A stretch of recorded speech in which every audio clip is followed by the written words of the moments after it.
இன்றைய வீடியோவில் நம்ம என்ன சார் பார்க்க போகிறோம் அப்படின்னு பார்த்தோம்னா, போட்டித் தேர்வில் டெட் பேப்பர் 1 பேப்பர் 2 எழுதுகிற ஆசிரியர் பெருமக்கள் பயமின்றி தேர்வை எப்படி எதிர்கொள்ள வேண்டும் என்பதை பற்றி இந்த ஒரு சிறிய மோட்டிவேஷன் கிளாஸ்.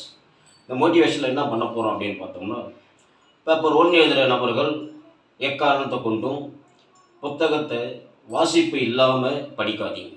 ஏன்னா புத்தகத்தை முழுவதும் நீங்கள் வாசித்தா மட்டும்தான் கொஷின் ஆன்சர் பண்ண முடியும்.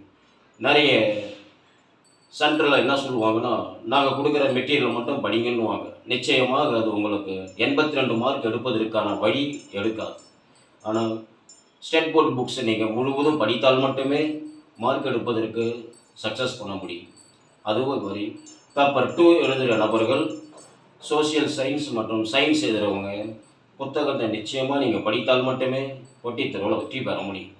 இதில் அதிகமும் உளவியல் சம்பந்தப்பட்ட வினாக்கள் நீங்கள் பயிற்சி எடுத்துக்கொண்டே இருந்தால் மட்டும் வெற்றி பெற முடியும்.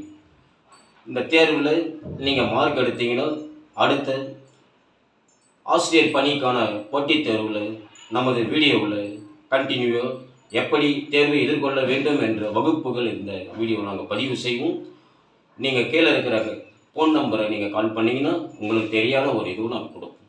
ஸோ அனைத்து ஆசிரியர் பெருமக்களுக்கும் நன்றியை தெரிவித்துக் கொள்கிறோம்.